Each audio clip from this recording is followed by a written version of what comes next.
countries to enter from today. But the list doesn't include the UK, Spain or Italy. Germany is fully opening its borders for travellers from the EU, although it will have individual travel warnings for each country. France is opening its borders today too, although it will still demand that travellers from the UK and Spain self-isolate for 2 weeks on arrival. Let's talk now to Lucas Sedlacek, who is an economic commentator based in Prague, about the impact on the country's economy and the wider EU travel ban, and also Dimitrios Buhalis, who's an expert on the Greek tourism industry, who is in Bournemouth. Hello, both of you.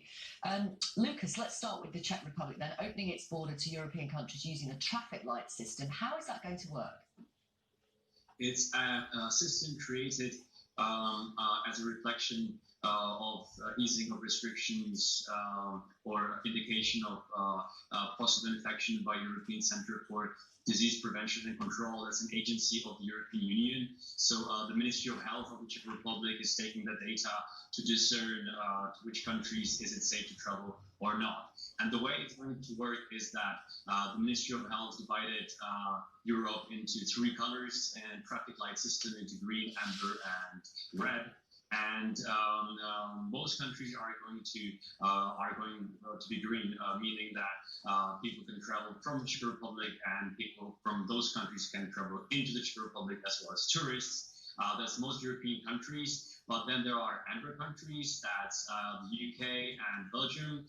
And from these 2 countries, Czechs can travel to those countries without getting any certificate upon their return of COVID or negative result on COVID-19 and without quarantine. But for people residing in the UK and Belgium, once they want to travel to the Czech Republic, it can be only for travel, for business and study purposes, but it cannot be tourists. So those are the 2 amber countries. And then we have the red countries, which are 3 countries, that is Portugal, Sweden, and Silesian district of Poland.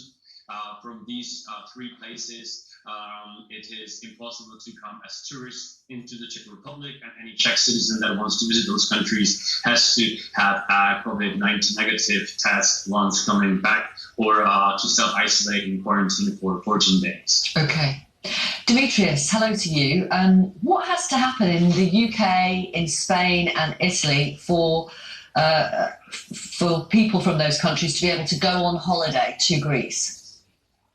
I think the importance of tourism is becoming much more evident to everybody around the world. And in the Greek environment, the Prime Minister has realized how important it is, and he himself restarted tourism in Santorini last Saturday. What is the situation is that the Greek government is looking very closely to the epidemiological data in every country. For example, in Greece right now, the R0 is about 0.25, while the UK is about 1. So what the Greek government is doing is checking constantly what is happening around in different countries, and it's changing its data according to the epidemiological data that you find. Greece is opening from today the 2 main airports in Athens and Thessaloniki, and by the end of the month they'll be opening all the airports, welcoming people from around the world. Yeah. Lucas, I wonder how people and businesses have been reacting to the opening of the border of the Czech Republic. Well, the businesses are very happy for the opening of borders because we're a very open economy and export-dependent economy. And we've been quite hit by the closure of our borders and the economic lockdown.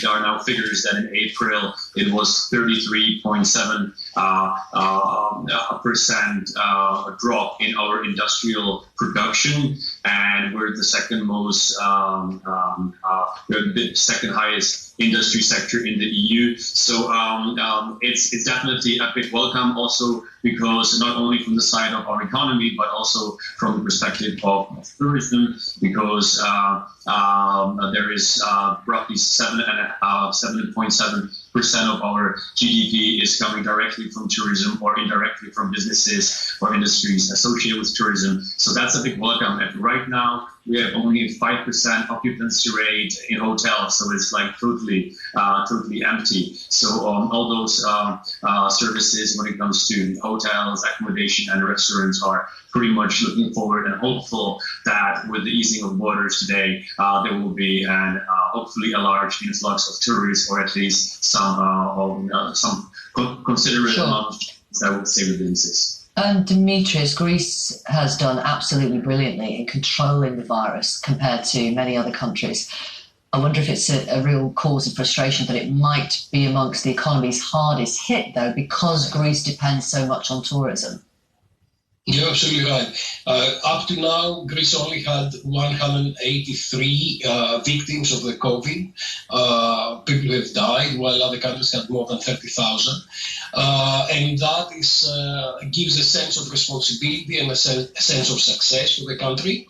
However, because of the geography of the country and because of all the wonderful islands, a lot of people have got to fly to Greece rather than to drive. Like I hear Lucas talking about the Czech Republic, it's quite easy to drive to a lot of destinations in the Czech Republic. In Greece, you have to fly to go to the wonderful islands and the mainland.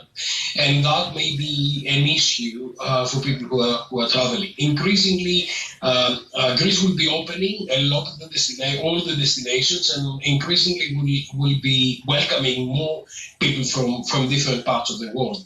I think it's critical to understand that tourism this year will be different than before, and I think it's really critical to say to travelers that they'll be also responsible in the way that they travel in order to have safety for themselves and also safety to everybody else around them. Thank you very much, both of you. Thank you. In the last hour, a court in Russia has found